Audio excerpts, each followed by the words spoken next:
Prologue. Captain Cold. Trickster. Surrender now.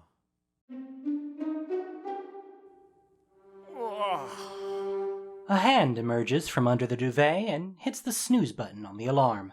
Come on, rogues.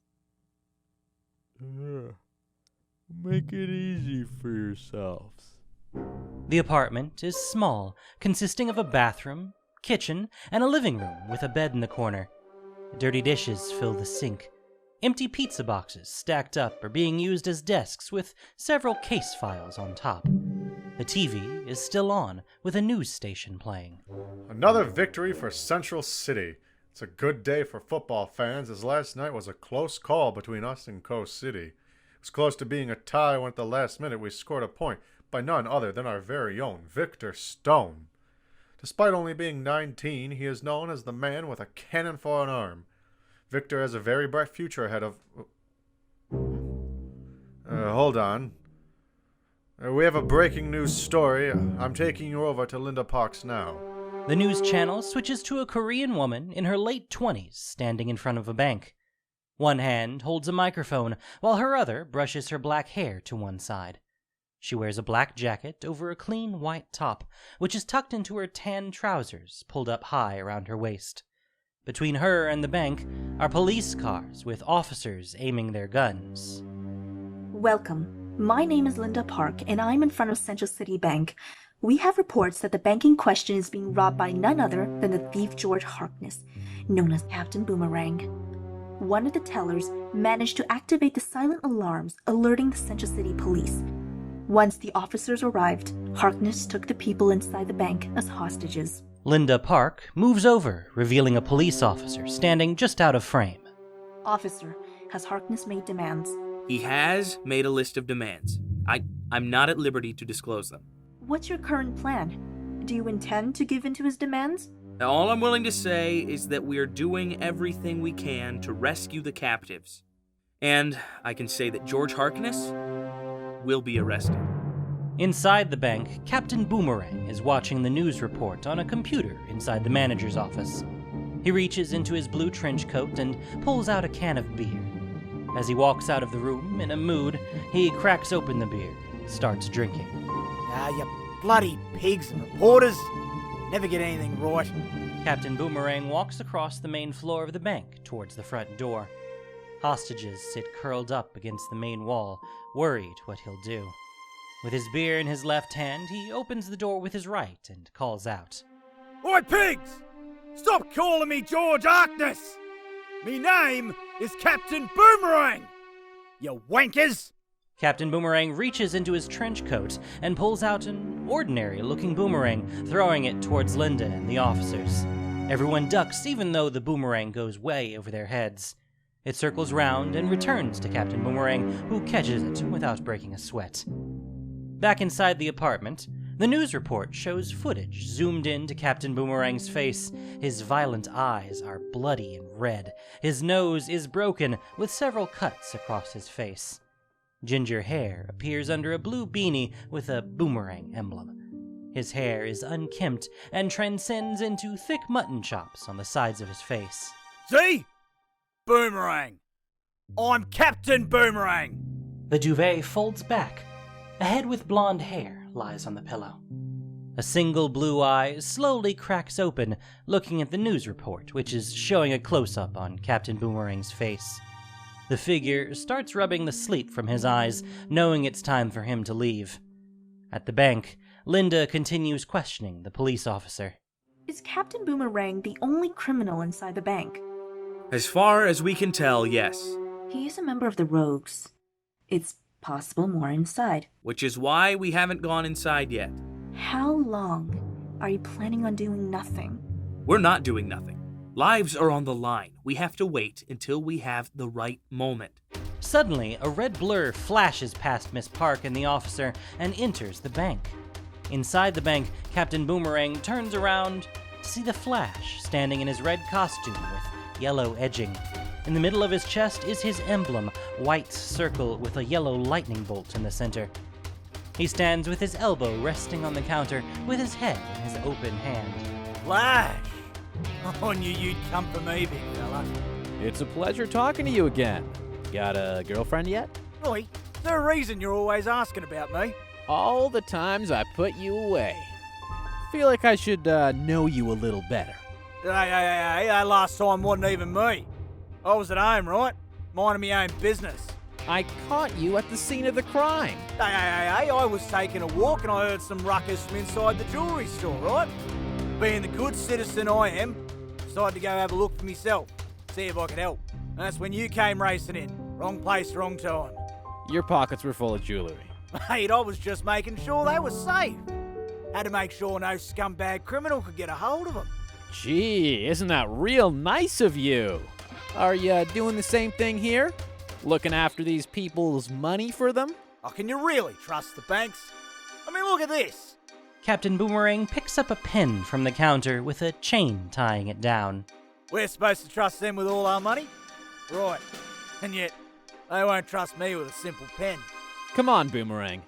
We both know how this ends. Oi, that's Captain Boomerang, mate.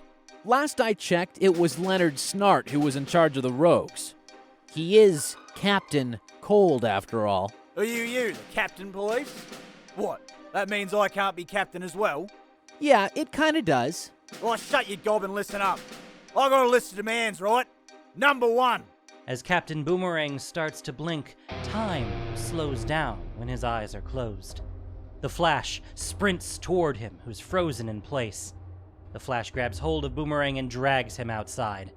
The Flash places him in between the police officer being interviewed and Linda Park. As he releases his grip on Boomerang, time returns to normal, with Captain Boomerang continuing the blink, opening his eyes. I'm leaving here alive. Now stuff off, mate. Sorry, buddy. I think you were a bit slow on your demands. Take him to Iron Heights, officers.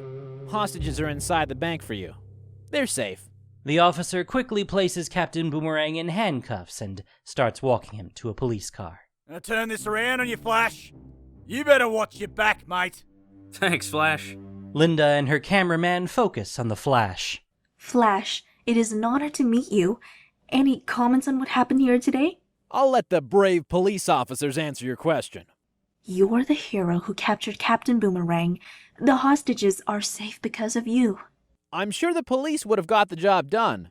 I just, speeded things along. The Flash races off in a blur, leaving Linda with the police. Officer, with the Flash taking care of the city's criminals, what are the police doing? Well, the Flash tends to leave us with the paperwork. So the police are getting paid, not to keep the city safe, but to do admin work. When you're editing this, cut that part out. What's your name? Hart. August Hart. Officer Hart. This is live. Barry Allen, the fastest man alive. Chapter 1, Star Labs. The Flash stops in a nearby alleyway, already changed into his normal clothes. Disguised as a civilian Barry Allen, he leaves the alleyway, walking up to the police line and watching as they drive Captain Boomerang away. He's curious what people's reactions are. Excuse me. Did you, see who it was? Barry turns around to see a young woman holding a pencil and notebook, waiting his response. Her wide, innocent, hazel eyes gaze directly into Barry's blue. What? Sorry. You were watching, so I was hoping you'd know who they took away. Oh, yeah, it was Captain Boomerang. The woman begins writing in her notebook. Was there anything else you saw? He was holding the bank up. Hostages were inside, then the Flash came along. And he captured Captain Boomerang before he knew what was happening. Yeah, that's what happened.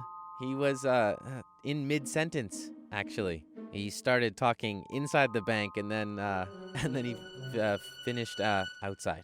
The young woman looks around, noticing they're across the street from the bank. You must, have some pretty good hearing to, hear him from that far away. Yeah, I guess I do. So what's with the questions? Sorry, I'm a reporter. People tend not to answer when they find out they're talking to a reporter. Barry looks at her soft ginger hair flowing down to a purple shirt under an apron. He notices the apron is branded Jitters Coffee. So, if you're a reporter, then why are you wearing an apron? Still have to pay the bills. Anyway, I better get back to work before management notices I'm gone. Thanks for the answers. The young woman places her notebook in her apron pocket and the pencil behind her ear, completely hidden by her ginger hair. She looks at Barry and smiles before running back to work. As Barry watches her leave, a smile breaks out on his own face, grinning ear to ear. Once she's disappeared from sight, he turns around and starts strolling to work.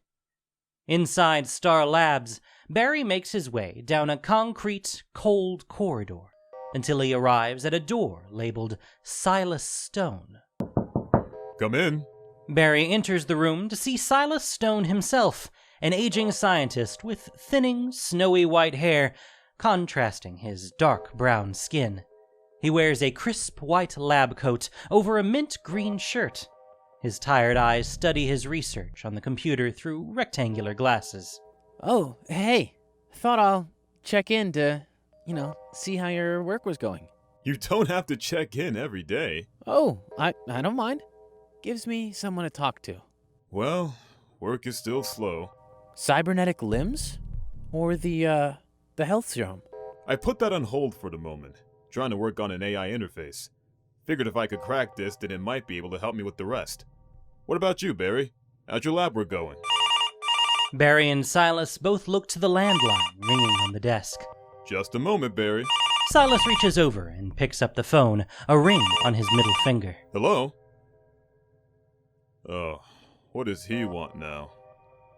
Yes, send him down. Thank you, Pete. Silas puts the phone down, takes off his glasses, and cleans them with his shirt, looking exhausted. Is everything okay? Not exactly. Pete from security. My son Victor is here wanting to see me. He doesn't have ID. Don't you two, get along? It's complicated. The door to Silas's lab opens to an overweight security guard with a thick black mustache, who escorts Silas's son into the room. He's a muscular man in his youth, wearing a branded Central City football jacket. He was causing a scene in reception. No one would let me through. You need ID to go past reception. I don't have ID because I don't work here. Victor, please. Thank you, Pete. I can take it from here. Pete nods his head at Silas and leaves the room. What is it this time, Victor? What is it this time? You really don't know? Silas looks at Victor with a tired, blank expression. Last night, you missed my game. The big game. Mom was there. I'm sorry, Victor, but I was working. Working? Your work is more important than me playing a big football game? Yes.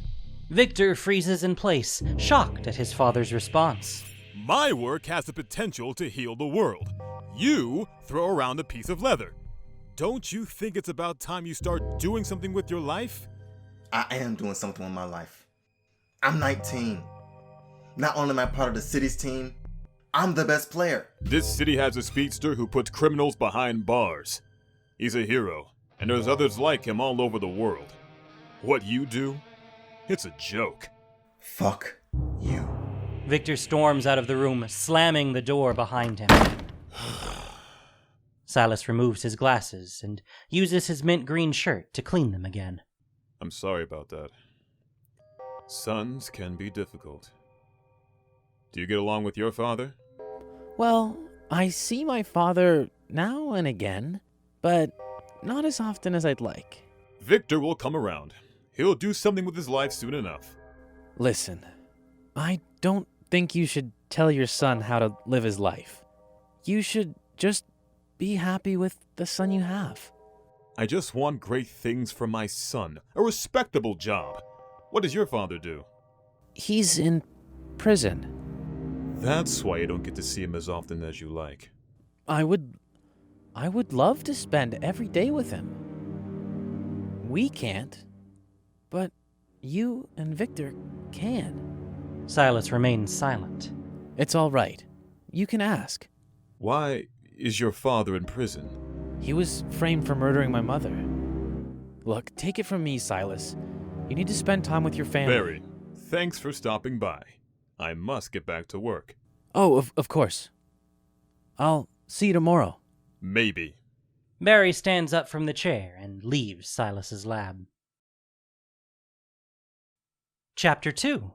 Jitters Coffee. Later that evening, Barry enters the Jitters coffee shop and looks around. Customers are everywhere, some in groups socializing, and some quietly reading. He notices the young woman from this morning behind the counter, taking orders. Barry gets in line and waits his turn. Good evening, welcome to Jitters. Oh, it's you, from this morning. I actually had something I wanted to ask you. Normally, I'm the one who asks the questions. Sorry, ask away. The young woman smiles, and Barry instinctively smiles back. I was wondering if, I don't know, if you... Wanted to, do something? Yeah. I sometimes have trouble finding the right words. Sure. Tomorrow night, there's another football game, and I've got a spare ticket. Yeah. Okay. Tomorrow night. It's a date. Oh, here's your ticket. There's no point waiting outside. Barry's smile grows as he looks into the young woman's hazel eyes. Hey, buddy, she said yes, you got the date. Move aside so we can order. Oh, yeah. Sorry. I'll see you tomorrow at the stadium. What time? What time is the game? It's at 8. I'll get there at 7:30-ish. My name's Barry, by the way. What's yours? I'm Iris. Chapter 3. The Rogues. Inside an abandoned warehouse, 2 criminals wait for more to arrive. One, wearing tanned overalls, leans against the car, reading a romance novel. From his pose, you can sense his impatience, tired of waiting. He's completely bald, with welding goggles hanging around his neck. The other stands frozen to the ground. He wears a blue jacket with a white hood covering his ice-white hair. Blue goggles hide his eyes. White gloves hide his fingerprints. I'll never understand why you always insist on being early. Nothing wrong with being punctual. They're always the best people to work with. Come now, Mick. We need to set an example. Do you trust the newbies? I only trust you, Mick. Well, isn't that heartbreaking? After all the jobs we've done. From out of the shadows, a man wearing a green trench coat emerges. The trench coat collar blends to yellow, matching the arrows on his black jacket. His right hand pushes long, black, wavy hair back. You don't trust me? Frankly, no. Mick here I've known since juvie. I've got his back and he's got mine. Besides, I wouldn't blame you if you didn't trust us. For what it's worth, I know you can get a job done. Not too sure about the new people. Then why invite them? We can't do this alone. Who exactly is joining us? Miremaster joining? He's dead. What? Since when? A week ago. Found Chuck dead in his apartment. Neighbors called the police when he started to smell. What about his gun? We went through a lot of trouble stealing our stuff from Cord Industries. The police didn't find anything. I managed to get the gun before the police found Samuel. From out of nowhere, a figure stands there in a padded costume of dark orange with green trim.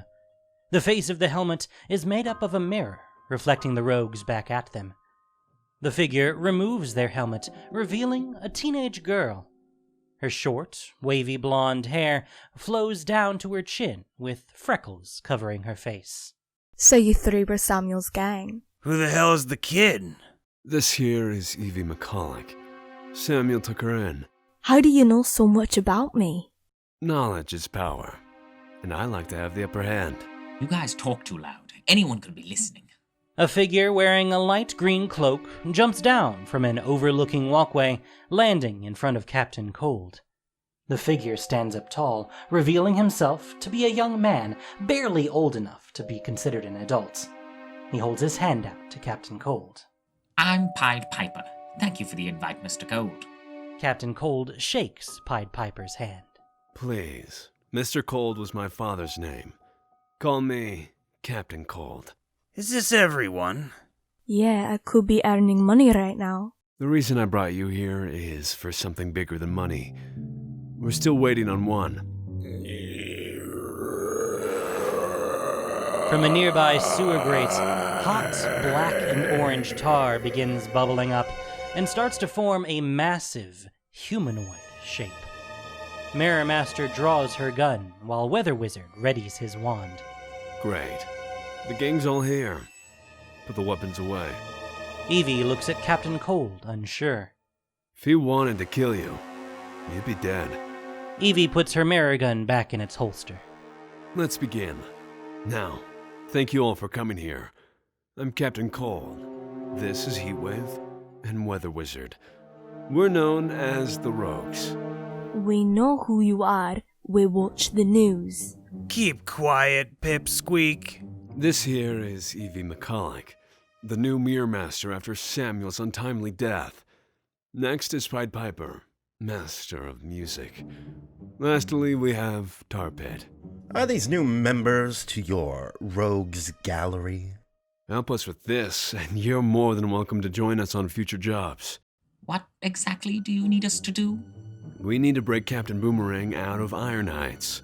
That lowlife scum. We're better off without him. He knows the plan for our next heist. How long do you think he'll last before he gives up our intentions for some time off? Besides, he's one of us. Rogues look out for each other. We're not rogues. What's in it for us?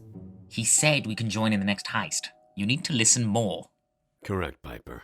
Our next job, we can earn millions. Split between us all, and we'll have enough. Enough for us to retire.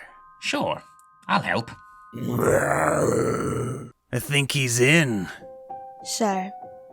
I'll help. Hopefully you're as good as Samuel was. I'm better. Before we begin, when you join the Rogues, you have to obey our code. First off, no killing. Are you kidding me? We can't kill. What's the matter? Not as good as you claim? Trust me. I'm good. I mean it. No killing. We're better than that. Welcome to the Rogues. Now, let's begin. Chapter 4. The Big Game. At the concession stand, Barry stands waiting while trying to hold 2 large bags of popcorn, 2 large drinks, and a hot dog in his arms. The area is empty, except for Barry and the teenage staff behind the counter. Barry looks around in every direction for Iris. From behind the counter, one of the staff leans over to try and get Barry's attention. Sir? Sir, the game started 5 minutes ago? Shouldn't you find your seat? Soon. I'm just waiting on someone.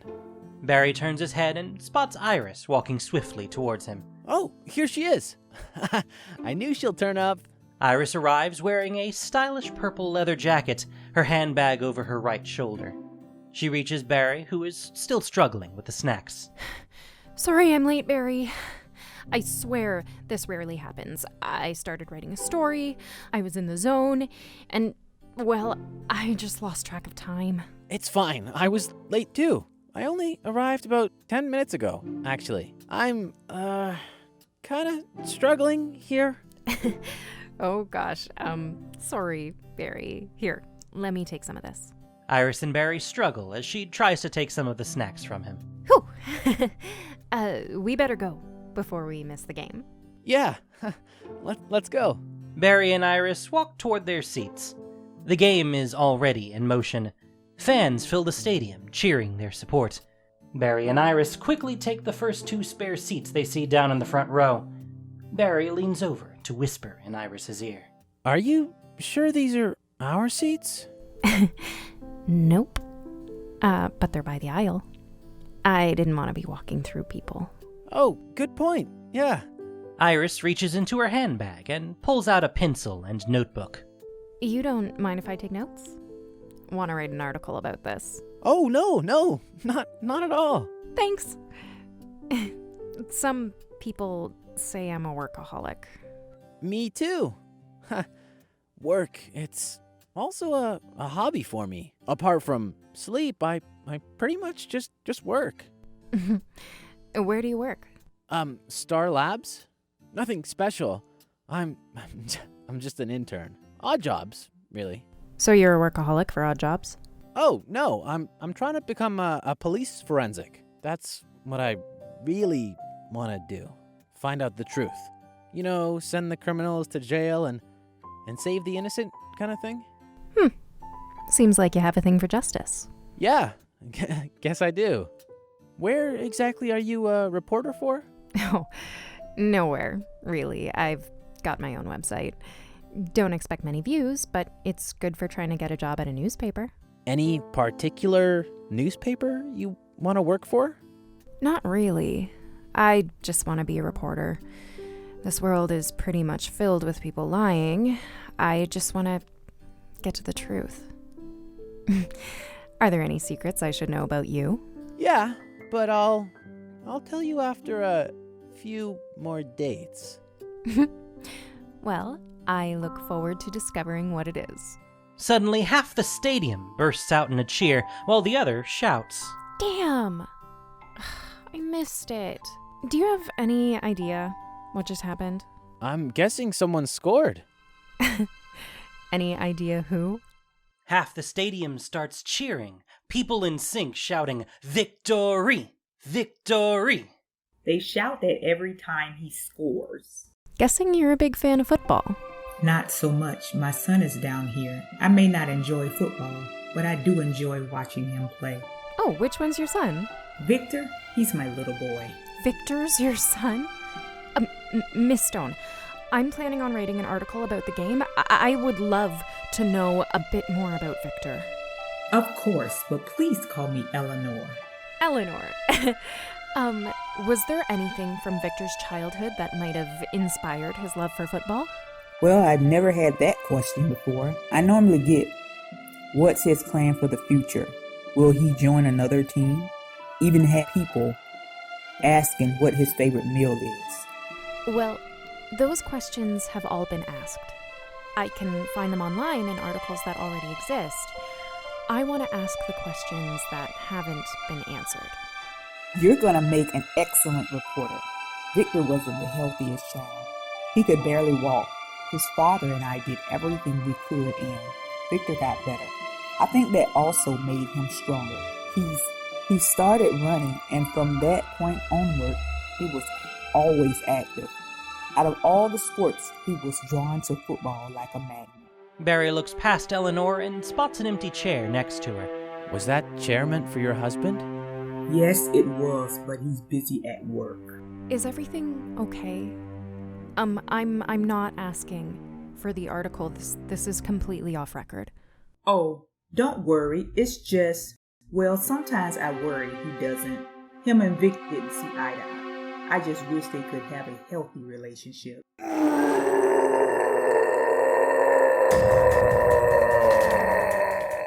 Everyone looks out onto the field to see Tar Pit rising from the ground. It stands still, watching the crowd. Its molten tar stretches around the outside of the field, trapping the players on the inside. Heatwave, Weather Wizard, and Pied Piper emerge from separate stairwells. Attention, all boys and girls. Yes, it is I, Captain Cold, leader of the Rogues. Barry turns around to see their stairwell rogue-free. Come on, we need to go. Barry grabs Iris's hand and leads her toward the exit. Hold on, not yet. Not yet? I'm a reporter. Barry, I need to find out what happens. Iris spins around and returns to the edge to get a front row view. Everyone remain calm and no one gets hurt. The last thing we want is chaos. Barry uses this chance to leave. As he does, others start fleeing the stadium. I guess if it's chaos you want, Tar Pit, stop them. Tar Pit starts throwing molten lava into the air. As people flee through the corridors, Barry has trouble finding an isolated spot to change. He slips into a bathroom, uses his ring, and puts on his costume in a flash.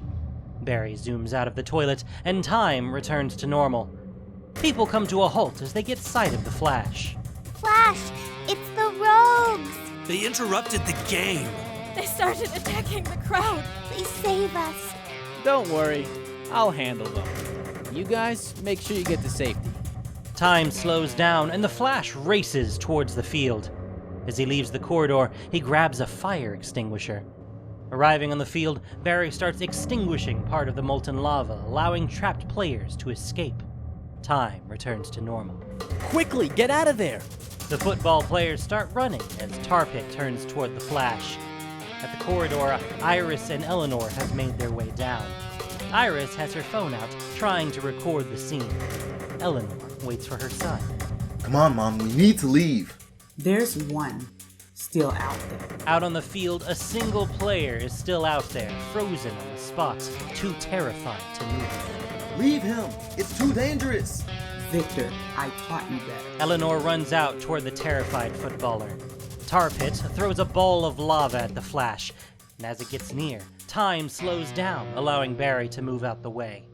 As he looks back and time starts returning to normal, he sees Eleanor running directly into the path of the fireball.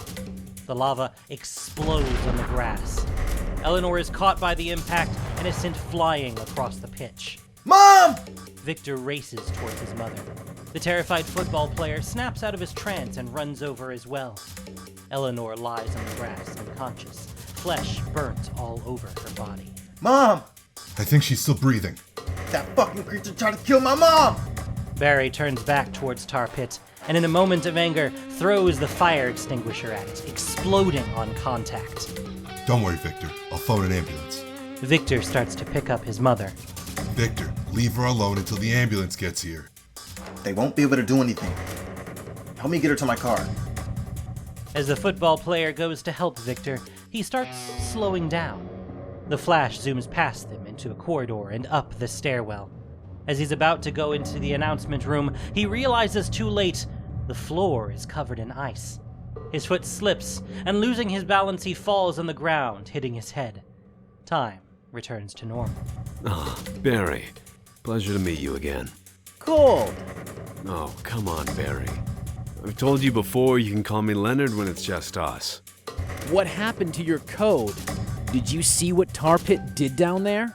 I did. And it was an accident. Get them to a hospital in time and they'll be fine. I know you're angry, Barry, but like I said, it was an accident.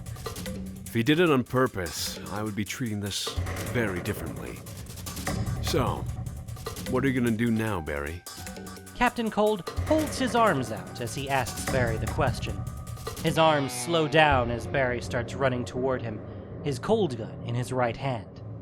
Barry grabs the gun, turns back toward the exit, and jumps over the ice as he returns back to the field. On his way, he comes across Heatwave holding a group of civilians in the corridor, one frozen in place, handing over all the money in his wallet, a woman taking off her jewelry. As the Flash goes past, he grabs Heatwave's gun, disarming the criminal. Arriving back on the field, Tar Pit has recovered from the fire extinguisher and makes his way towards the hero. Flash raises Captain Cold's cold gun and pulls the trigger. The ice beam hits Tar Pit's feet before time returns to normal. That's enough. You've already hurt an innocent person. Stand down, and I won't freeze you anymore. Not so fast, Flash. The Flash looks up to see Weather Wizard floating in the air, his weather wand ready in hand. Come on. How many times have I stopped you? Not this time. Weather Wizard uses his wand to send a bolt of lightning directly at the Flash, who manages to dodge and move to the other side of the field. Weather Wizard turns around and tries again as the Flash starts running across the field. A blur of yellow lightning zooms around and around. Weather Wizard tries to focus his next shot, but at the last second sees a flash of lightning shoot straight toward him. The lightning hits his wand and sends it flying out of his hand. Without the wand, Weather Wizard falls down to the ground. Just before he hits, the Flash catches him and rushes him to the nearest seat. What? Weather Wizard looks up to see the Flash holding his wand. Did you really think I'll let you die? Police come onto the field with their guns pointing toward Tar Pit. Leading the group is Detective Singh, a mixed-race man with a purple shirt under his black waistcoat. Right on time, Detective Singh. Flash, how many more rogues are there? Heatwave and Captain Cold don't have their guns. Weather Wizard doesn't have his wand. Put the guns away. They won't hurt Tar Pit. Don't worry. He won't do anything when I've got the cold gun. Is that all of them? No, it's not. You forgot about little old me. Who is that? Pied Piper. Cover your ears. The Flash and Detective Singh are the only ones fast enough to cover their ears in time. All the other police, as well as the rogues, go into a hypnotic state. Flash and Detective Singh look around, trying to find a way to stop Pied Piper.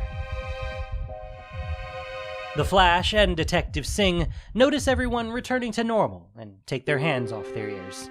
What happened? Officers, search the area for any more rogues. The police officers start spreading through the stadium as Detective Singh makes his way over to the Flash. The detective turns to look at Tar Pit. Are you sure he's not going to be a problem? Not as long as I've got Captain Cold's cold gun. He really needs a new name for that. Yeah. Anyway, he's made up of molten lava. If he gets frozen solid, there's a chance he could die. He's not going to risk it. The Flash looks at Detective Singh in confusion. I'm a detective, Flash. I've read our records on the rogues. From one of the corridors, a police officer walks out with Pied Piper in handcuffs. So you're the person we should be thanking. How did you manage to not get hypnotized like the rest? Flash, this is Kristen Kramer. She's deaf. Thank you, Kristen. If it wasn't for you, things would have gotten far worse. A slight smile breaks out on Kristen's face. Other officers return to the field after searching the stadium. Captain Cold, Heatwave, and Weather Wizard are all in handcuffs. Detective Singh, we searched the whole place. These are all the rogues we could find. Good work, officers. And thank you, Flash. We can take it from here. Chapter 5. Drinks and Mirrors. Outside the football stadium, the rogues are placed in the back of a police truck. Barry walks through the crowd of civilians, back in his civilian clothes. In the distance, he spots Iris taking photos with her phone. Photos for your website? Oh, you're back. I thought you ran away. No, I was trying to get you out safely. The crowd separated us. Look, if I ran away, would I be standing here? What do you want, Barry? I was wondering if you wanted to go get a coffee. Do you really think I'm a coward? No, you don't seem like a coward to me. Sure. Let's get some coffee. Oh, I will need to make notes about what happened here, just while it's still fresh in my memory. Oh, also, earlier today, I actually met Victor Stone. You met Victor Stone? You really expect me to believe that? Fine. I mean, I do work with Silas Stone.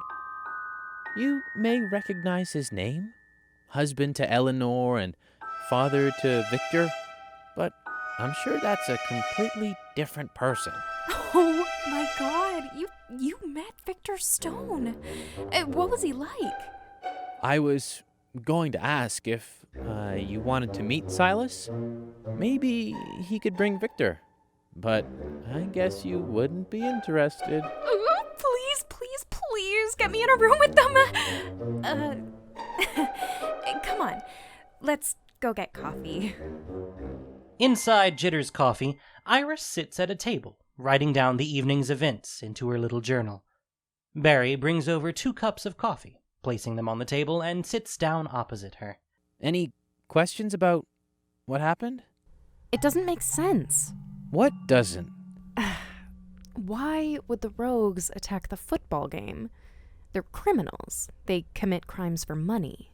Maybe they wanted the money from the game.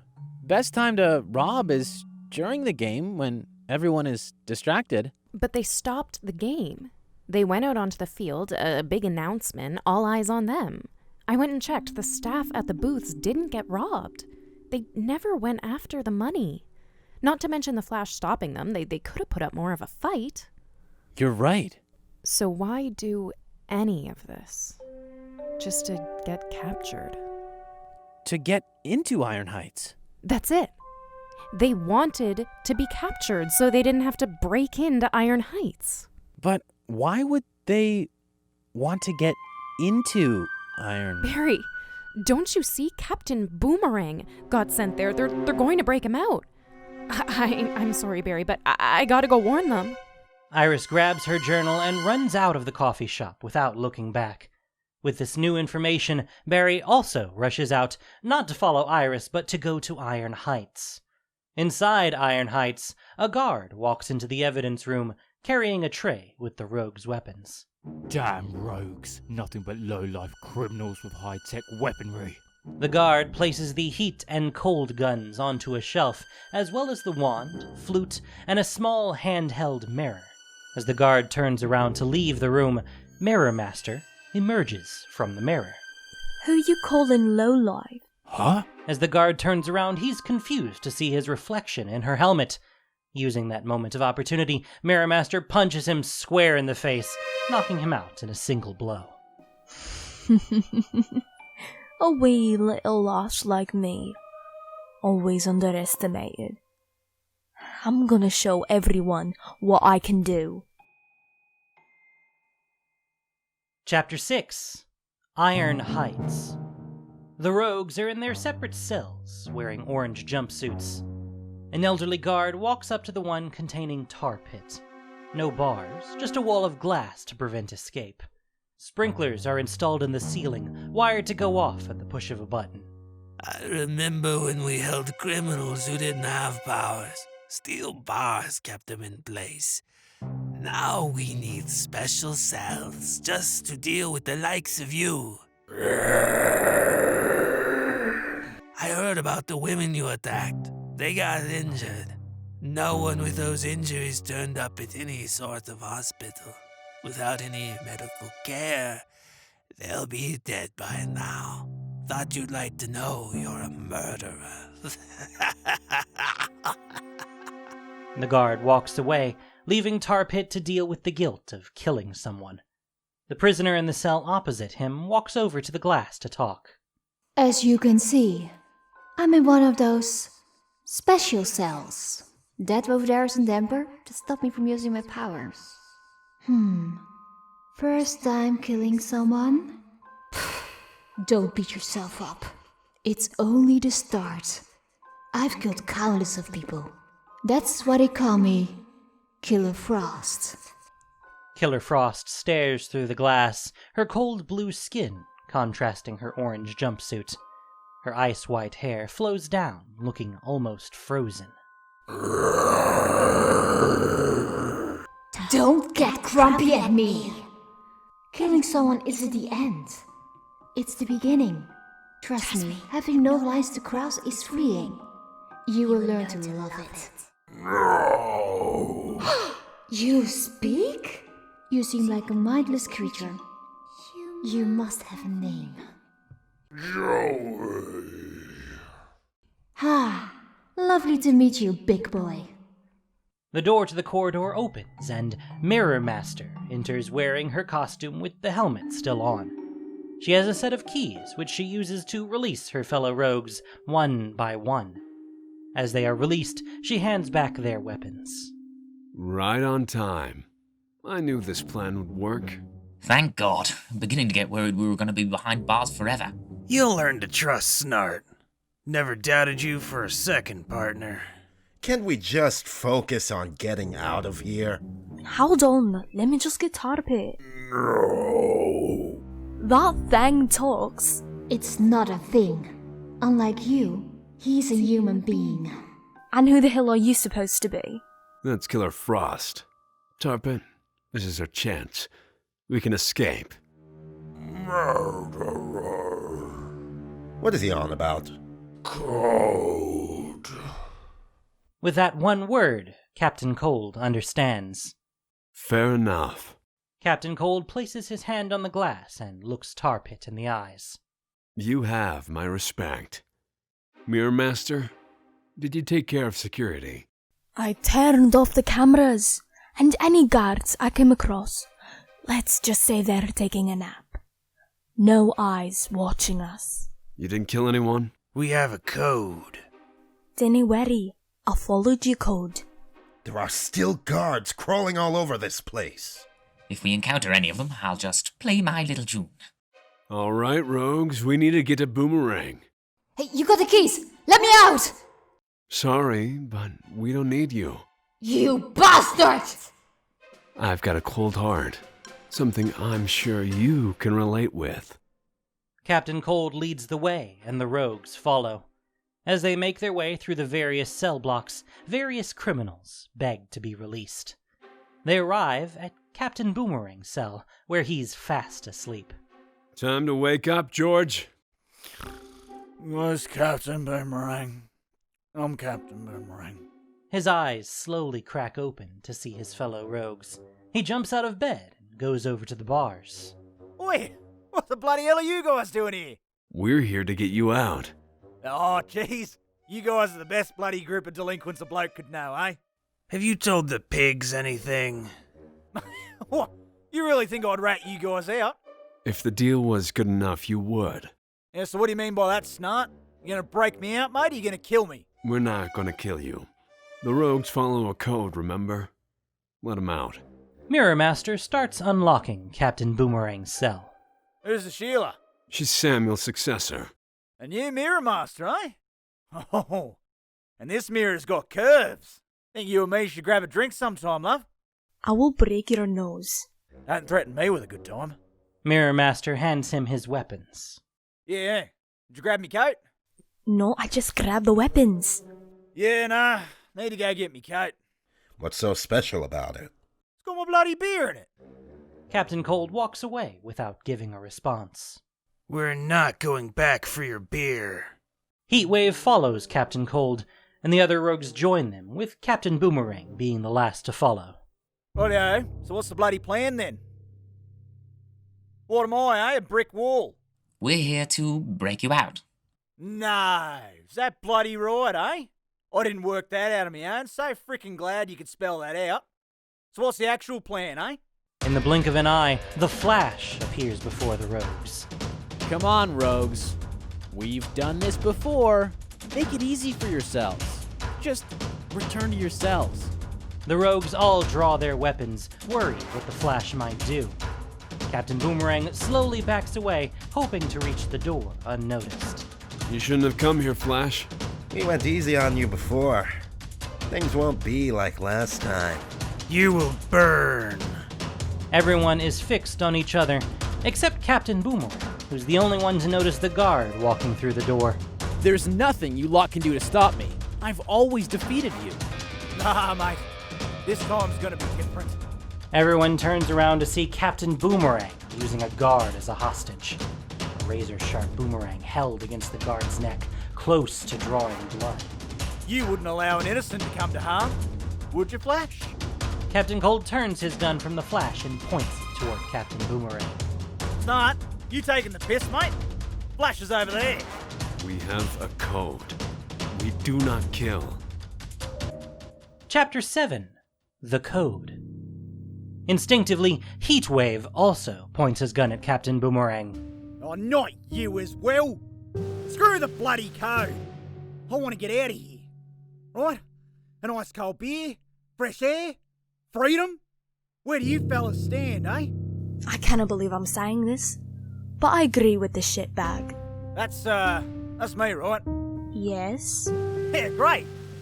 Oi! I'm sorry, Cold. Siding with the Flash won't get us out of here. After all the jobs? I want fresh air. Mirror Master and Weather Wizard stand next to Captain Boomerang, their weapons ready. The guard is still held hostage. Captain Cold looks Mirror Master directly in the eyes. You're never gonna be as good as Samuel. Captain Cold turns to Weather Wizard. Last chance. After every heist we've been through. This is no heist. What about you, Pipsqueak? Where do you want to stand, eh? I really don't want to be part of this. Walk away. You don't have to get involved. Pied Piper slowly starts backing away towards the wall. Oi! Get back here, Pipsqueak. Make a bloody choice, eh? Be a man. Leave him alone. Yeah, alright. I'll leave him alone. If you get the fuck out of my way. You really should think about your choices. I'm not the one on the wrong side of the room, mate. I'm on the side I need to be on. Same as me. Last chance. For all of you. Oh, bloody screw this! Captain Boomerang throws the guard to the ground and throws the boomerang towards the Flash, who instinctively catches it. Is that really the best you've got? Flash. He's mine. Captain Cold draws his cold gun and fires a burst toward Captain Boomerang. Ah! The blast hits him square in the chest and sends him flying backwards. The guard uses the opportunity to run. The Flash turns toward Captain Cold, whose expression is blank. Relax. It's on numb. Weather Wizard and Mirror Master are fixed on Captain Boomerang, who is slowly moving. They both turn around at the same time. Mirror Master fires her mirror gun, sending a shot to distract Heatwave before running down a corridor, leaving Weather Wizard and Captain Boomerang behind. Mirror! Weather Wizard uses his wand to send an ice beam toward the Flash, hitting his right leg and causing it to freeze him to the floor. He uses this chance to escape down a different corridor. Ah! Heatwave! Use your gun to melt the ice! Sorry, Flash. Best you stay out of the way. The rogues deal with their own. Captain Cold approaches Captain Boomerang. The Flash turns toward Heatwave, hoping he'll help. Heatwave! Don't listen to him. You need my help. Sorry, Flash. Snart knows best. Heatwave runs off after Mirror Master. Captain Cold bends down to Captain Boomerang, who is in pain on the floor, and starts punching him in the face. After a few punches, Captain Boomerang's face is covered with fresh, flowing blood. Captain Cold grabs his shirt and brings them face to face. You broke the code. The only rule of the rogues is to follow the code. You are no longer one of us. What? You think that's a threat? Huh? I should be scared? You're not gonna kill me, Snart. Your code's a sign of weakness, mate. It means you got a heart. Not me. Cold as ice. I don't need you lot. I'll get a new group. A better crew. A squad. Captain Cold smacks Captain Boomerang in the head with the cold gun, knocking him out. He looks down at his former friend with pity before turning to Pied Piper. If I was you, I would return to your cell. Yes, Mr. Cold. I mean Captain Cold. Pied Piper flees back to his cell, hoping the guards don't catch him. He's just a kid. You really shouldn't be in this line of work. Sorry for sidelining you, Flash. I couldn't have you getting in my way. Can you get me out of here now? Can't do that. Why not? I freeze things. You're the one who has the power to escape. Rub your hands on the ice really fast. The friction will make it melt. The Flash gives him a curious look. Barry, I learned all about your powers long ago. There's a lot more you can do with them besides running fast. Barry puts his hands on the ice and follows Leonard's instructions to use friction to melt the ice, freeing him from the floor. Thanks, Leonard. Anytime, Barry. Mick would have gone after Evie. She's the new Mirror Master? So, you noticed the difference. Samuel wasn't Scottish or a woman. Who is she? Evie McCulloch. Samuel took her in. When Samuel died, she got to the mirror gun before the police could. Are you sure Heatwave went after her and not Weather Wizard? Evie got a shot at Mick. He's gonna want revenge. Don't worry. Mick follows the code. Go on, Barry. Run after Weather Wizard. Time slows down as Barry begins running down the corridor after Weather Wizard. He goes through a door and time returns to normal as he sees a group of guards have him captured and in handcuffs. Don't worry, Flash, we got him. We've got guards looking for the other rogues. Captain Cold and Heatwave can't be harmed. Why is that? Captain Cold's taken out Captain Boomerang, and Heatwave is going after Mirror Master. They're helping us. I'm serious. Put the word out to the other guards. Yeah, sure thing. The Flash speeds off to find Heatwave and Mirror Master. Inside an empty interrogation room, Mirror Master is thrown through the door, followed by Heatwave. Mirror Master hits the one-way mirror, cracking the glass before hitting the ground. You're gonna burn for what you did.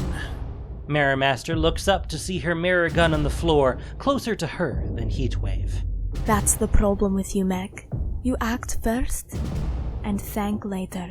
You'll rather gloat than get my gun. Mirror Master launches toward the gun, and Mick's trigger finger goes off. As the fire engulfs the gun, it explodes as Mirror Master is almost on top of it, sending her and Heatwave flying backwards in separate directions. Heatwave is sent through the door and back into the corridor. As he slowly gets back up, he feels pain on the right side of his face. Two guards slowly make their way to see Heatwave on his back, slowly struggling to turn himself over. As he does, they notice the right side of his face has burn marks. The fire, the explosion, it was magnificent. As one guard puts Heatwave in handcuffs, the other heads into the interrogation room, seeing scorch marks covering the walls, floor, and ceiling. The Flash arrives as well and sees the destruction. The guard jumps and turns around. Only you, Flash. Almost gave me a heart attack. Any sign of Mirror Master? Just looking now. The Flash notices the one-way mirror has been smashed, assuming that Mirror Master got thrown through it. He makes his way over and peers through, seeing nothing on the other side. Just broken glass scattered on the floor. No evidence of anyone being there. Chapter 8. Just Desserts. Captain Cold sits in the meeting room inside Iron Heights, still wearing the orange jumpsuit. Barry walks over and sits down on the other side of the glass, picking up the phone. I expect you're happy, Barry. All the rogues are back behind bars. Not all the rogues. Well, Evie got burnt to ashes. She deserved it. She was never worthy of the title Mirror Master. Samuel must be turning in his grave. Why are you here, Barry? I want to know why you helped me, why you turned, and went peacefully. You're the reason I have a code. I obey the code. I will not kill. So you're just gonna spend the rest of your time happily behind bars? Don't worry. I'm sure our paths will cross again. Captain Cold puts the phone back down and walks back toward the guards. Barry leaves with a smile on his face. Inside Iris's apartment, her phone rings. She looks at the number to see Barry's calling her. Hey, Barry. On the other side of the phone, Barry is walking out from Iron Heights, outside of Central City. Hi, Iris. Did you manage to warn Iron Heights? Yes, and during the news interview, they're going to refer to me as the young reporter who worked it out. They're going to mention my name and everything. Oh, wow. That sounds great. Yeah. Apparently, there was a power struggle among the rogues. Captain Cold and Heatwave were helping the Flash. Hey, if you're not busy, I haven't eaten. So I was wondering if you'd want to have dinner, maybe? You can tell me about it then. I've already eaten. Although, I wouldn't mind some dessert. Yeah, that would be great, sure. Do you want me to pick you up, or? I'm gonna need some time to get ready, but sure. Apartment 5B on Guston Street. I'm actually right near there. I won't be long. Iris continues talking, even though Barry's already hung up. Oh, there's no rush. I still need to get ready. Barry?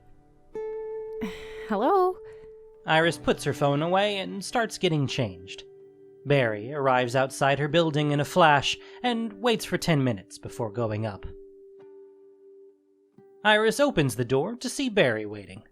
Barry? Oh, come in. Barry enters and closes the door behind him. Lovely place you've got here. Thanks. I, just need to finish up my makeup, and then I'll be ready to eat. Tired or boring you? No. Oh, sorry. Tired. Long day. Really hungry and, well, tired. Aw. You take a seat, and I'll just be a minute. Iris returns to her bathroom, and Barry sits down. As he leans back into the comfy chair, he sinks deeper and deeper, getting more relaxed as he does. Finishing her makeup, Iris leaves her bathroom and enters her living room, where Barry is asleep in the armchair. Guess I'll order us some takeout. Iris picks up the phone and dials a number. As she's waiting for someone to answer, Barry, still asleep, begins talking. Thanks for helping me, Snart. Epilogue. Inside Star Labs, the security guard Pete is on his night shift, strolling down the corridor, when he bumps into Silas Stone at the corner, who's wearing a brand new lab coat over dirty clothes. Silas, another late night? I'm, working on something important. I can't go home. Sorry, Pete. Normally I wouldn't mind talking, but I've got Victor here. I need to get back to him. Of course. Say no more. Pete walks down the corridor. Silas waits for him to disappear and looks down, thankful Pete didn't see the blood under his clean lab coat. He looks back before returning to his lab, where Victor is waiting for him. As Silas walks down the cold corridor, he instinctively uses his mint green shirt to clean his glasses. As he puts his glasses back on, he realizes he wiped blood on the lens, distorting his vision.